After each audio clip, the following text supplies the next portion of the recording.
live in our Saturday radio podcast. We hope you're doing well on this chilly weekend in Austin, Texas. And it's me, Mary Elizabeth Castle, the policy advisor for Texas Values, along with James Wesolek, our communications associate. James, are you having a good Friday? I'm staying warm on Friday, making my radio debut. It's a good week. Well, we have a treat for you today. We have a call-in guest. That's why Facebook friends will see me with these huge cans on my head. We have Representative Steve Toth with us. He's has some really good ideas about legislation for the next session, especially regarding the James Younger case. If you remember, James Younger is a little boy who I believe starting at 4 years old, his parents were separated, and there was an issue of the mom wanting to transition him into a female. There was the mother wanting to name him a girl name, wanting him to take hormone pills, even castration later on in life. And thankfully, the court said that this cannot be done by the mom alone and that both parents must agree for anything, and the court does not have power to order that. But we'll be hearing from Representative Toth about laws, about whether or not this is something that should be done for young children and kind of the dangers of that. Thank you, Representative Toth, for joining us. How are you doing this morning?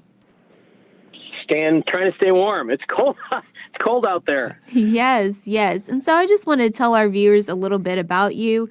So Representative Steve Toth is a small business owner representing South Montgomery County in the Texas House of Representatives. He also serves as the chairman of the board for the Mighty Oaks Foundation that ministers to veterans with PTSD.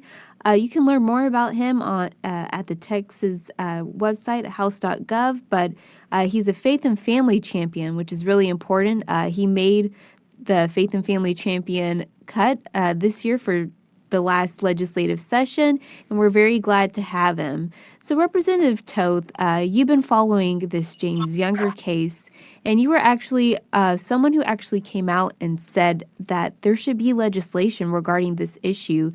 Can you talk a little bit about what you plan to do regarding this issue next session?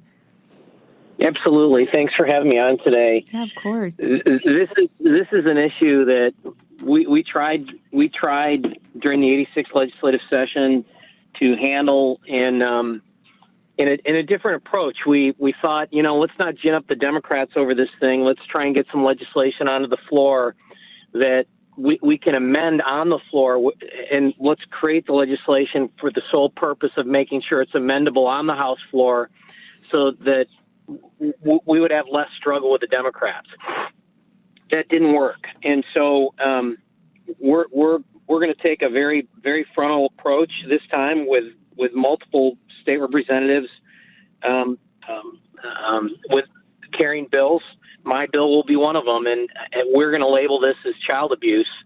And we're going to go after the medical license of any doctor that wants to advance this.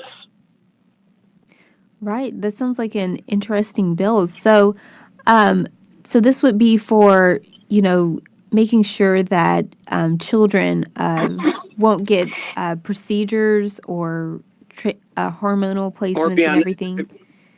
Yeah, hormonal blocking drugs. So the Journal of American Academy of Childhood Adolescent Psychiatry. So this is not some right-wing kind of thing, right? This is mainstream peer-reviewed research that the left has put out, and it states really clearly at just how backwards the thinking is on the part of these folks that are doing this, and that you've got one study from 2008 that basically very clearly said that by the age of 29, 60% of these kids, 6 out of 10 of these kids, desisted from their transgender pursuit. Oh, wow. Another study, a more robust study from 2013, said it's upwards of 70% of these kids by the age of 20. And so the bigger the study that we start looking at, the higher the numbers of kids desisting from it. And yet you're going to tell me that you can put a kid on hormone blocking drugs at the age of 7 when we have no long-term studies whatsoever to find out what hormone-blocking drugs do. Now, okay, we know that hormones, when a kid is going through puberty, it's going for a little boy, it's going to make their voice deeper. We know that it causes them to grow hair on their body and, different things. But is there any psychological effect? Is there any emotional effect? Is there any effect on the nervous system? Is there any effect on development of organs in the body to put a kid on puberty blocking drugs? We have no idea. No one knows. And yet we're going to allow a 7-year-old to make that decision. And Representative, to that point, there was a story that I was reminded of as you were speaking about this that I just pulled up here over the summer. It was the leaders of the American College of Pediatrics. So these are doctors who specialize in pediatrician care. And they wrote a letter to the Surgeon General of the United States warning the Surgeon General that this hormonal, and these are their words, and I'm quoting here, hormonal and surgical interventions for children are the equivalent of frontal lobotomies to their brains. So it's not something that, as you said, that people on the right side of the aisle are just kind of making up, but something that doctors are saying. This is really no different than. That's a great analogy, the frontal lobotomy thing. Or what about the Tuskegee Airmen? The Tuskegee, not Tuskegee Airmen, but the Tuskegee experiments where they took African Americans and exposed them to high levels of radiation, and to see what impact, what outcome there would be on these people. And that's what we're doing. We're turning these little kids into guinea pigs. To know what kind of effects long-term there will be on putting these kids on hormonal blocking drugs. And here's the stupidity of the left's reasoning. Liberals in the 86th legislative session said 18-year-olds are not old enough to make a decision as to whether or not they can buy cigarettes, right? You as an 18-year-old, you're not smart enough, your brain is not developed enough for you to know whether or not you can make the decision about whether you should be able to buy cigarettes. You got to wait till you're 21. But we're saying to a 7-year-old, you can make this decision to put yourself on hormone-blocking drugs that we have no idea what effects there will be. We've got 13-year-old little girls that are asking for their parents to cut their breasts off, mastectomies. I read an article about this woman. The courts eventually, in California, the court, CPS, took the child away because the mom would not allow the child to go through this transitioning period, and she wanted her breasts removed. She had been molested by a man, and a few months later, the outcome of that trauma was, I don't want to be a woman anymore. I don't want to be a little girl anymore. I don't want to be the object of this. Of the attack of a possible attack of another man. And so she wanted her breast cut off. And mom didn't go for it. And eventually CPS ended up taking the child away from her. 6 years later, she finally got her child back, and her child thanked her for fighting for her. And that's what we as parents need to be doing. We need to be fighting for our children right now. And very often, who we're fighting, it's the courts. It's the school systems in our nation that are supporting this crap, and we're not standing up. Yeah, it's funny you bring up school systems. We're going to be talking about some of the Austin sex education stuff a little bit later, but it's a wonderful point. Yeah, it really is. And you even see kind of these ideologies being presented to kids in schools. And that kind of leads to another point that maybe, might even be in legislation later on, in the Jeff Younger case, it was even said, or James Younger case, my apologies, it was even said that, the court found that it was not certain that James actually wanted to be a girl. There were very vague indicators that the mom was pointing to, and they felt like she was kind of hyperinflating this. And so I guess, my question to Representative Toth is how can we kind of promote, reason among people and to, make sure that children are protected and that things that children say and that they do, their innocence is protected, and to make sure that they're not, being, transitioned just based on these things. And how can we hold, doctors, like you said, hold them accountable, and even hold parents accountable with new laws? Right.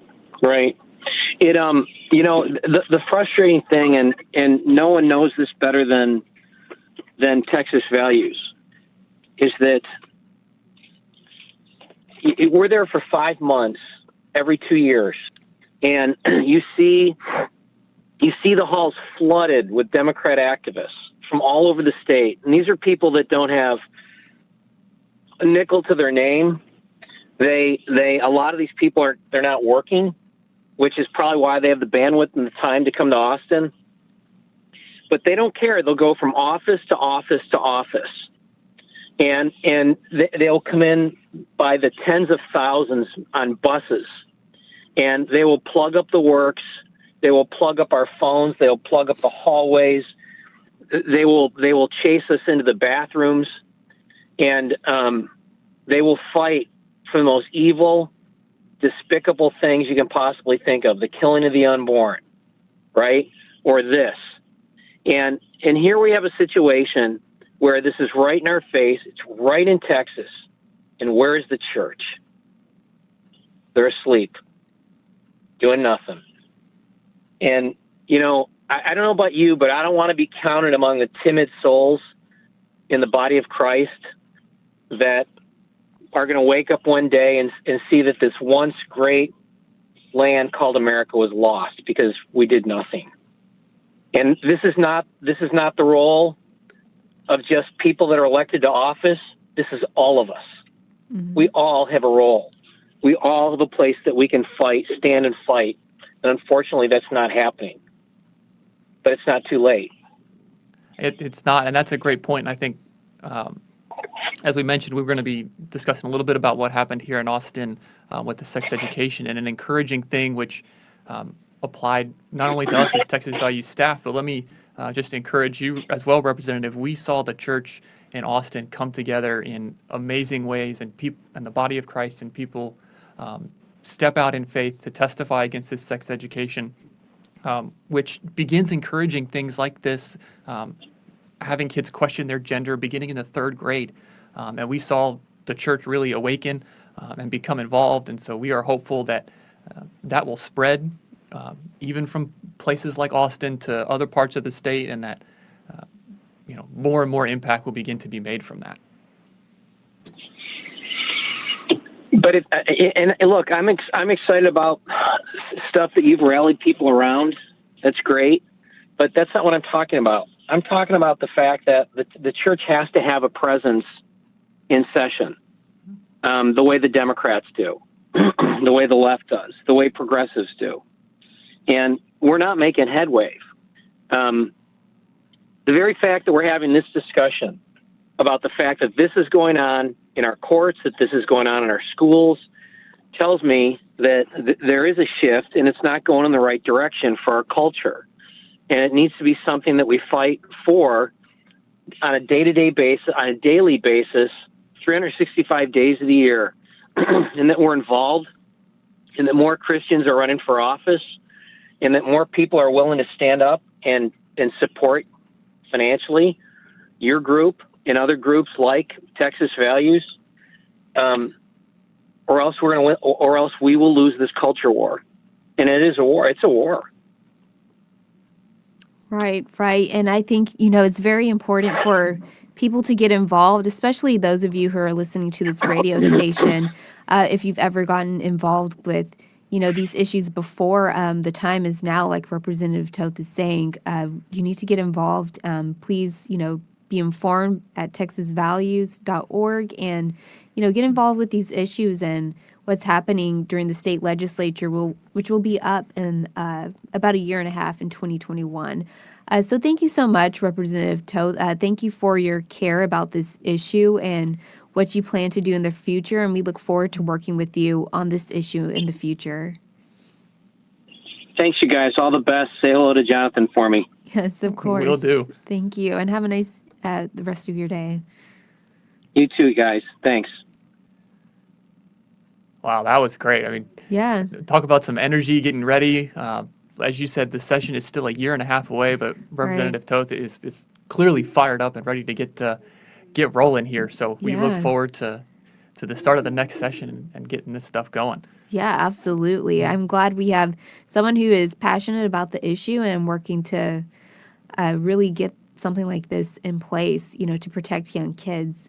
Now, even though, we were busy, or I was busy last week going to Dallas and being there at the courthouse, right after that, we Yeah, turned that was a around. detail we haven't discussed actually. Mary Elizabeth, you were at Yeah. the courthouse for Yeah, this I younger was. case. I was.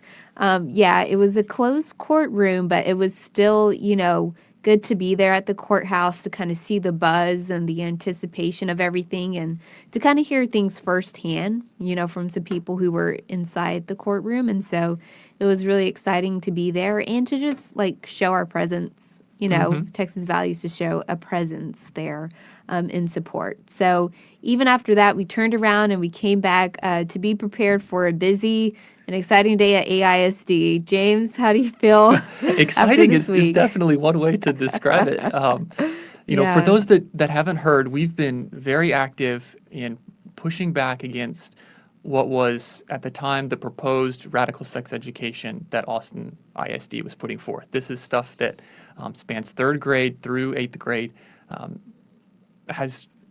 is just full of all kinds of crazy things that we can't even mention on air, to be honest with you. Yeah, so to find out more, go to txvalues.org to get very specific examples of just how bad and extreme and inappropriate and indoctrinating and any other adjectives that are negative that I can think of that Just this about. curriculum is.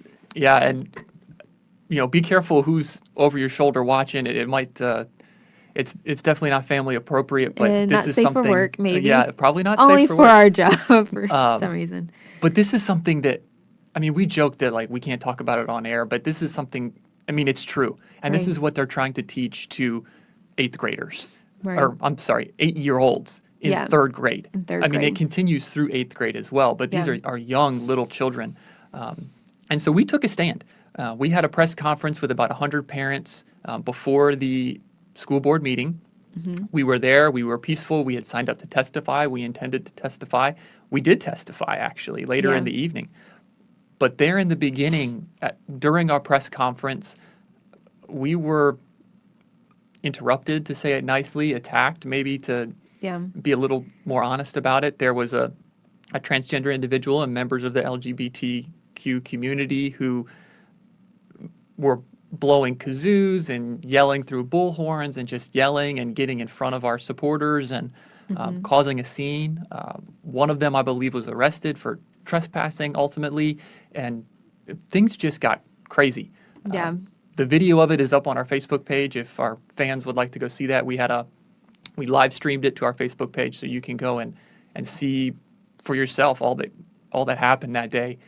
But it was still, I think, an encouraging aspect to know that even in Austin, that there were hundreds of parents and pastors and faith leaders who stood up for what is right and were willing to come and to testify at the school board. And Mary Elizabeth, you got to testify. I was kind of stuck on the Yeah. outside for most of it because Yeah. the line was so long to get in. Yeah, it was an extremely long line. Our president, Jonathan Saenz, our vice president, David Walls, and myself testified at the school board meeting, and we all touched on different aspects. David Walls, our vice president, was a parent, in AISD who pulled his son out because of this extreme curriculum. And so he was able to speak from that point of view. Our president, Jonathan Saenz, is an attorney, licensed attorney. And so he was able to speak from the perspective that there are some problems with this curriculum that could be legal. And, the Attorney General could get involved because of the legality of this curriculum. Now, they've always tried to say, the school board has tried to come back and say, well, where we got it from may not be a legal issue, but the content itself, is problematic, and there could be issues with that. So there could be future legal avenues. We don't really know, but I mean, there are so many problems. It's important to note for our listeners, and we realize this because we're studying this stuff routinely, and it's almost become second nature to us now. Right. But Texas law requires that abstinence be the focus of sex education. Right. Abstinence is definitely not the focus of this sex education.